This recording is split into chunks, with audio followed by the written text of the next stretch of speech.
Magandang araw po mga kawangis ko kung sa man sulok ka man ng mundo. Ito ang inyong lingkod, Anton Olson. Sa mga kapwa ko OFW dyan sa Middle East, Yumkin Said. Bago po natin na panoorin po yung pagbisita ni Isko Moreno sa burol ng kanyang amo, yung noon na nagsasidecar pa siya, subscribe nyo naman ako. At ilike din ang aking mga videos. Ito, alam mo nakakatuwa si Isko Moreno, no? Kahit ang layo ng narating niya, di ba? Kahit ang layo ng narating niya kahit yumaman na siya. Which is, aminin natin, mayaman na talaga siya. Pero yung kanyang yung kanyang pagkatao, down to earth pa rin, no? Yung parang nakakabilib. Yung parang ang dami pa rin tumatangkilik sa kanya, pati napaka-accommodating niyang tao. Di ba? Parang ang gaan ng tao, yung ano niya, yung aura niya, napakaganda. Tignan mo, maririnig mo sa video, ang daming nagsisigawan ng mga bata sa kanya na tinatawag siyang Isko o Yorme, 'di ba? Ito, panoorin po natin ang pagbisita ni Isko Moreno doon sa dati niyang amo, 'di ba?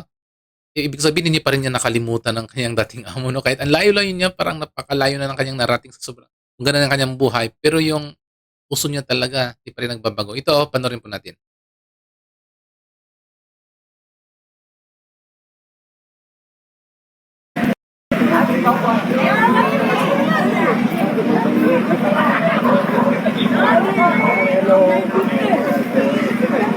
Army! Saan ko lang?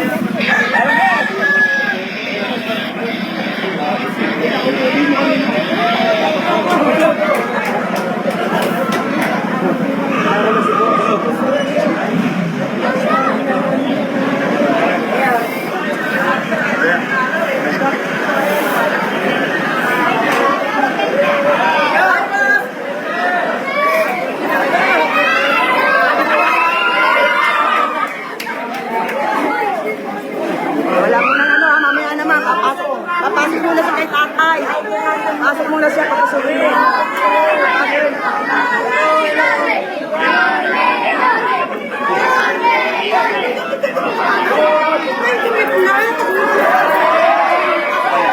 Oh, ito na yun. Sa sidecar nung nagsasidecar siya yun.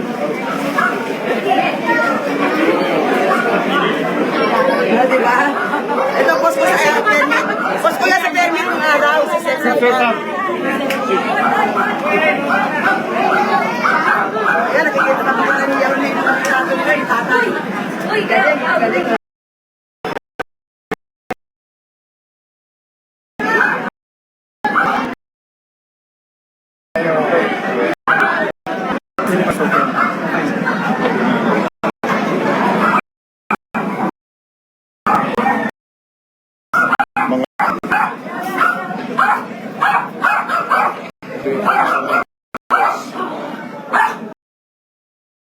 O di ba mga kawangis ko,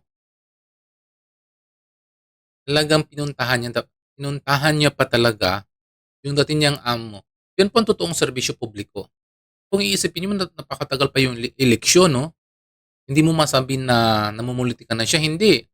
Ibig sabihin, ang iniisip niya talaga yung kanyang mga nasasakupan, yung kanyang nasasakupan bilang isang mayor. Sana lahat po ng ng mga politiko ay kagaya kay Isko Moreno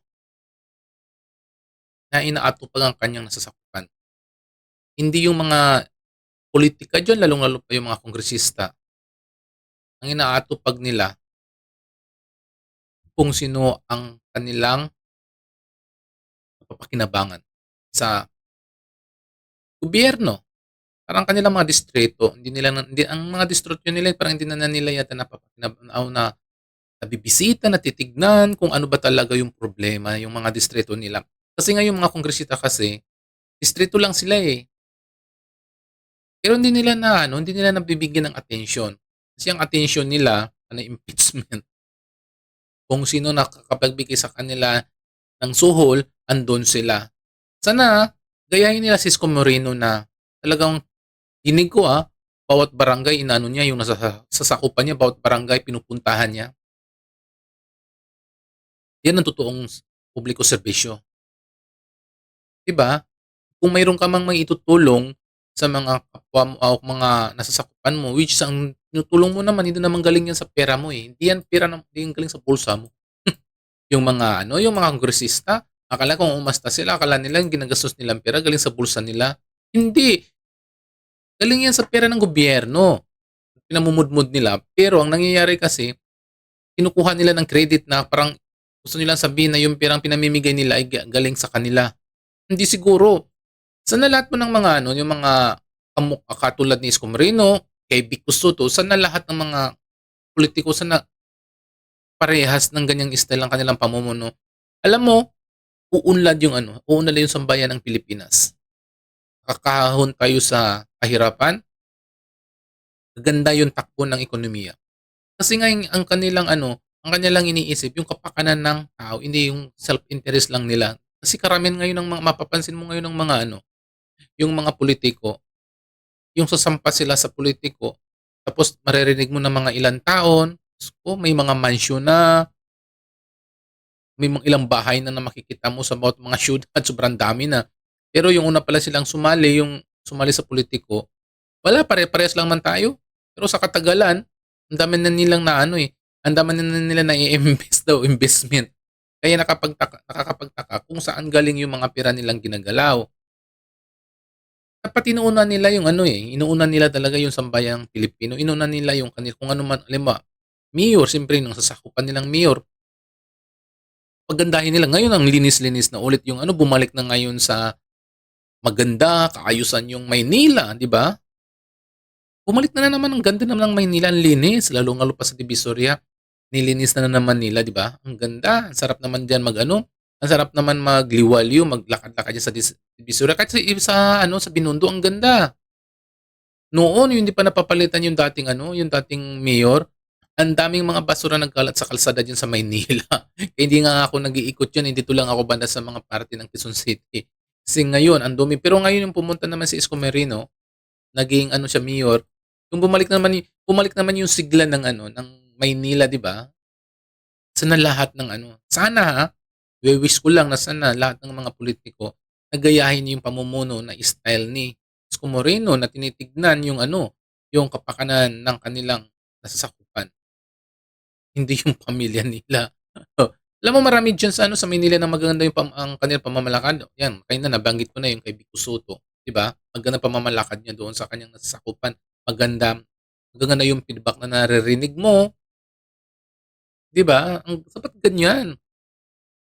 Sana ganyang leader ang namumuno sa buong Pilipinas na parang ang tinututukan mo na yung sambayang Pilipinas, yung parang ihahawon sa kahirapan yung mga tao na sa may laylayan. Ang ganda tingnan, 'di ba?